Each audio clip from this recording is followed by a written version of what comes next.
नमस्कार। सूर्यकांत त्रिपाठी निराला की दो कविताएं उत्साह और अट नहीं रही है। ये दो अलग अलग कविताएं हैं जो कि क्षितिज भाग 2 में संकलित हैं। एनसीईआरटी द्वारा निर्धारित पाठ्यक्रम के आधार पर हम आज अपनी बात कर रहे हैं। उत्साह कविता के अलग से प्रश्न पढ़ेंगे हम, और अट नहीं रही इसके भी प्रश्न हम पढ़ेंगे। और अपने इस वीडियो में हम आज प्रश्नोत्तर खंड की बात करेंगे जो कि अभ्यास के प्रश्नों के आधार पर निर्धारित है। क्योंकि अभ्यास के प्रश्नों को पढ़ना इसलिए जरूरी होता है कि एनसीईआरटी ने अपनी जो पुस्तक क्षितिज भाग 2 जो संकलित जो की है, लगाई गई है पाठ्यक्रम में, उसमें केवल अभ्यास के प्रश्नों के आधार पर ही विद्यार्थियों के प्रश्न उत्तर हम समझ सकते हैं और समझाए जा सकते हैं। जैसे कि हम पहले प्रश्न की बात करेंगे, और यह पहला प्रश्न है उत्साह नामक कविता से, जो कि सूर्यकांत त्रिपाठी निराला द्वारा रचित है।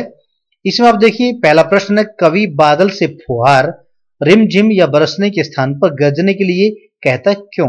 यानी कि बादलों से क्या कहता है, फुहार रिमझिम या बरसने के स्थान पर गरजने के लिए कह रहा है, यानी बादलों का आह्वान कर रहा है, गरजने के लिए प्रेरित कर रहा है।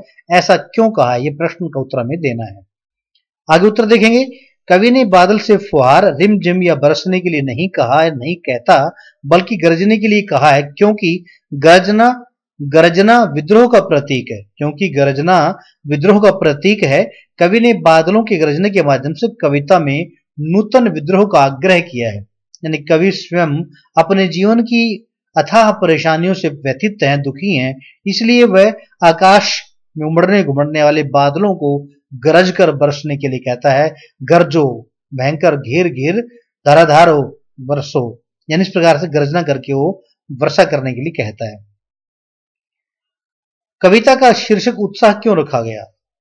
कविता का शीर्षक उत्साह जो है वो क्यों रखा गया, इसकी हमें बात करनी है। उत्तर के रूप में यह एक आह्वान गीत है, यानी बादलों का आह्वान किया गया है। हमने अपने एक अलग से वीडियो जो उत्साह कविता की व्याख्या हमने वैज्ञानिक दृष्टिकोण समीक्षा करने का प्रयास किया, उस वीडियो का लिंक मैंने अपनी इस वीडियो के जो हम वीडियो फिलहाल बात कर रहे हैं इस वीडियो के डिस्क्रिप्शन बॉक्स में दिया हुआ है। आप उत्साह कविता में क्या कुछ कहने का प्रयास कवि निराला जी ने किया है उस सब कुछ सुने और देखें, महसूस करें कि किस प्रकार से कवि निराला जी आकाश के बादलों को धरती पर लाना चाहते हैं और धरती पर लाकर वो क्या उनसे करवाना चाहते हैं। इसलिए और किस लिए वो उन बादलों से गरजने और बरसने के लिए कहते हैं, बहुत भयंकर रूप से गर्जना करने के लिए कहते हैं। ये आप मेरी दूसरी वीडियो उत्साह जो कविता की समीक्षा मैंने की है, व्याख्या मैंने की है, वैज्ञानिक विवेचन मैंने किया, उस वीडियो को आप जरूर देखेंगे। जैसे कि बताया गया, यह एक आह्वान गीत है। कवि क्रांति लाने के लिए लोगों को उत्साहित करना चाहते हैं। बादल का गरजना लोगों के मन में उत्साह भर देता है, इसलिए कविता का शीर्षक उत्साह रखा गया। अगला प्रश्न देखिए, कविता में बादल किन किन अर्थों की ओर संकेत करता है? कविता में बादल किन किन अर्थों की ओर संकेत करता है? कविता में बादल निम्नलिखित अर्थों की ओर संकेत करता है। हमें देखना है कि क्या क्या ऐसे कौन कौन से अर्थ हैं, कौन कौन सी ऐसी बातें हैं जिसकी ओर बादल संकेत करते हैं। पहला, जल बरसाने वाली शक्ति है बादल। बादल पीड़ित प्यासे जन की आकांक्षा को पूरा करने वाले हैं। बादल कविता में या कवि में उत्साह और संघर्ष भर कविता में नया जीवन लाने के लिए सक्रिय हैं। इस प्रकार के 3 पॉइंट हमने यहां पर देने का प्रयास किया। ये चौथा प्रश्न हमारा, ये चौथा पॉइंट नहीं है, ये चौथा प्रश्न है जो अभ्यास के प्रश्नों की हम चर्चा कर रहे हैं। यहां पर केवल 3 पॉइंट दिए हैं जिसके आधार पे पहला, जल बरसाने वाली शक्ति होते हैं बादल। दूसरा, बादल पीड़ित प्यासे जन की आकांक्षा को पूरा करने वाले होते हैं। और तीसरा जो है, कवि ने बादलों में उत्साह और संघर्ष भर करके एक कविता के अंदर नया जीवन लाने के लिए वो सक्रिय भी दिखाई देते हैं। चौथा प्रश्न हमारा है, शब्दों का ऐसा प्रयोग जिसमें कविता के किसी खास भाव या दृश्य में ध्वन्यात्मकता या ध्वन्यात्मक प्रभाव पैदा हो, नाद सौंदर्य कहलाता है। उत्साह कविता में ऐसा कौन से शब्द हैं जिसमें नाद सौंदर्य मौजूद है, या छांट कर लिखें। जो कविता उत्साह हमने पढ़ी है, उस उत्साह कविता के आधार पर हमने देखना है कि ऐसे कौन कौन से शब्द, कौन कौन से पंक्तियां हैं जिसमें नाद सौंदर्य दिखाई पड़ता है। हम पंक्तियों की बात कर रहे हैं यहाँ पर। कविता की इन पंक्तियों में नाद सौंदर्य दिखाई पड़ता है। जैसे घेर घेर घोर गगन धारा धर ओ, यहाँ संबोधन है, यानी कि बादलों के लिए। घेर घेर घोर गगन धारा धर ओ। एक तो यहाँ पर नाद सौंदर्य दिखाई पड़ा क्योंकि अनुप्रास अलंकार या अलंकारों की बात यदि भी नहीं करनी, फिर भी यहाँ पर हम बात करें अनुप्रास अलंकार दिया गया है, लेकिन यहाँ पर क्या है, नाद सौंदर्य ध्वन्यात्मकता है पूर्ण रूप से। गर्जना करवाने के लिए किस प्रकार से ध्वन्यात्मक शब्दों का कवि ने प्रयोग किया है। दूसरा है ललित ललित काले घुंघराले बाल कल्पना कैसे पाले। यहाँ पर भी क्या है, ध्वन्यात्मकता है, नाद सौंदर्य है। इसके बाद तीसरी पंक्ति है विद्युत छवि उर्मे।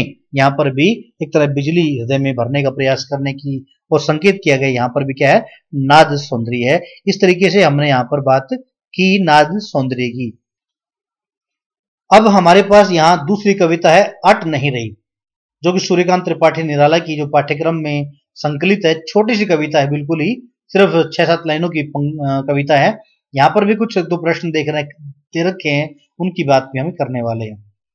पहला है छायावाद की खास विशेषता है अंतर्मन के भावों का बाहर की दुनिया से सामंजस्य बिठाना। कविता की किस या किन पंक्तियों को पढ़कर यह धारणा पुष्ट होती है, लिखिए। कविता के निम्नलिखित पंक्तियों को पढ़कर यह धारणा पुष्ट होती है कि प्रस्तुत कविता में अंतर्मन के भावों को या बाहर की दुनिया से सामंजस्य बिठाया गया। जैसे कौन कौन सी पंक्तियां हैं, कहीं सांस लेते हो, घर घर भर देते हो, उड़ने को नभ में तुम पर कर देते हो। ये 4 पंक्तियां जो मैंने पढ़ी हैं अभी अभी, ये कहीं और से नहीं है, अपितु सूर्यकांत त्रिपाठी निराला द्वारा रचित जो कविता अट नहीं रही, उस कविता के ही अंश यहाँ पर पढ़ने का प्रयास मैंने किया है।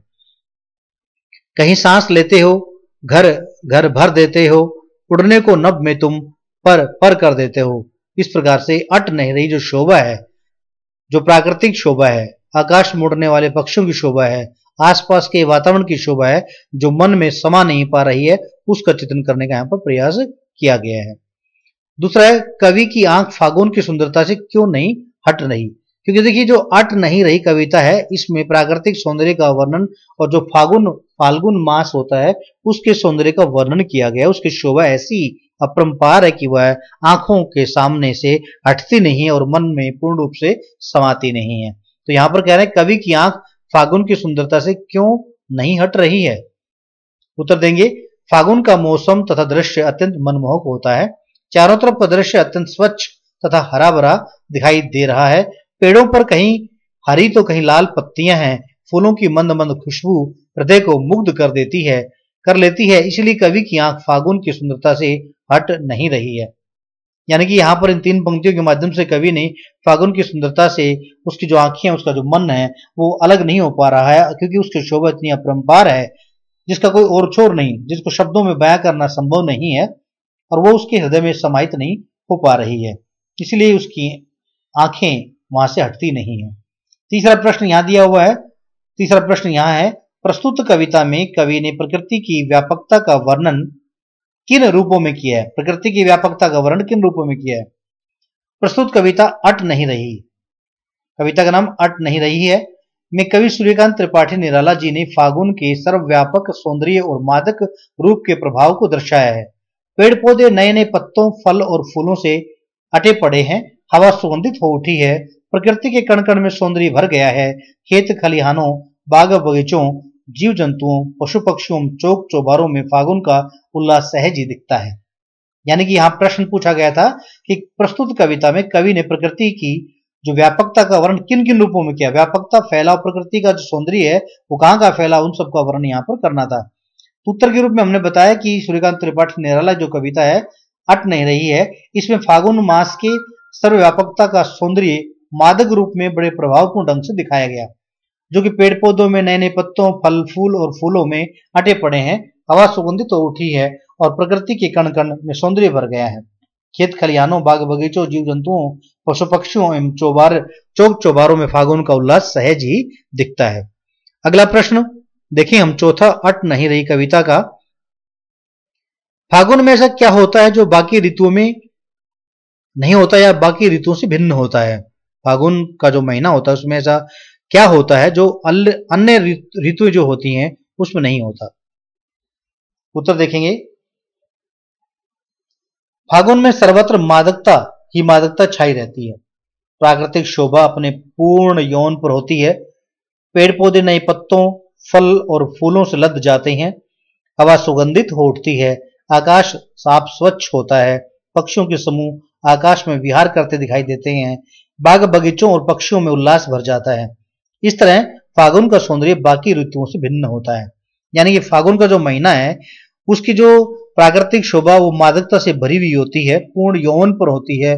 पेड़ पौधे, नए पत्ते, नए फूल उसमें आ जाते हैं, हवा पूर्ण रूप से सुगंधित हो जाती है, आकाश साफ सुथरा हो जाता है, पक्षियों के समूह आकाश में विहार करता है और बाग बगीचे और पक्षियों में उल्लास भर जाता है। इसके कारण फागुन का सौंदर्य अन्य ऋतुओं से भिन्न होता है। अगला प्रश्न हम देखेंगे यहाँ पर, पांचवा प्रश्न हमारे पाठ्यक्रम के अनुसार यहाँ है, इन कविताओं के आधार पर, इन कविताओं मतलब दोनों कविताएं कौन कौन सी हैं? उत्साह और अट नहीं रही। इन दोनों कविताओं के आधार पर निराला जी के काव्य सौंदर्य की विशेषताएं बतानी है। कौन कौन सी विशेषताएं काव्य सौंदर्य की विशेषताएं? जैसे हम बात करें यहाँ पर, महाकवि सूर्यकांत त्रिपाठी निराला जी छायावाद के प्रमुख स्तंभ माने जाते हैं। जैसे कि मैंने दूसरे वीडियोज में बताया है कि छायावाद क्या है। छायावाद के 4 प्रमुख कवि थे, जिसमें सूर्यकांत त्रिपाठी निराला भी एक हैं। 4 कवियों के यदि नाम लूं तो मैं बता दूं आपको पुनः एक बार कि पंत, प्रसाद, निराला और महादेवी। पंत का मतलब सुमित्रानंद पंत, प्रसाद जयशंकर प्रसाद, निराला सूर्यकांत त्रिपाठी निराला और महादेवी वर्मा। इस प्रकार से 4 स्तंभ माने जाते हैं छायावाद के। उन 4 स्तंभों में, 4 प्रमुख कवियों में जयशंकर प्रसाद का नाम जिस प्रकार अग्रणी है, ठीक उसी प्रकार से महाकवि सूर्यकांत त्रिपाठी निराला का नाम भी प्रमुख माना गया है। छायावाद की प्रमुख विशेषताएं हैं प्रकृति चित्रण, प्राकृतिक उपादानों का मानवीकरण।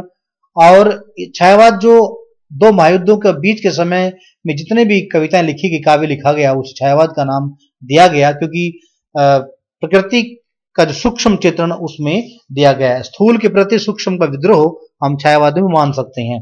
यहाँ पर हमारी जो कविता है उत्साह और अट नहीं रही, दोनों ही कविताओं में प्राकृतिक उपादानों का चित्रण, मानवीकरण हुआ है।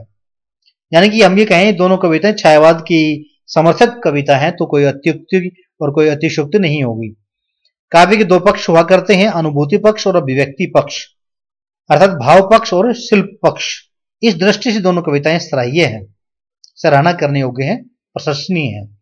छायावाद की अन्य विशेषताएं जैसे गेयता, प्रभावमयता, अलंकार योजना, संगीतात्मकता आदि भी इन कविताओं में विद्यमान है। किन कविताओं में? उत्साह और अट नहीं रही है। यद्यपि छायावाद की जो विशेषताएं हैं, जैसे गेयता है, प्राकृतिक सौंदर्य है, प्रभावमयता है, अलंकार योजना है, संगीतात्मकता, ये विशेषताएं सब क्या है?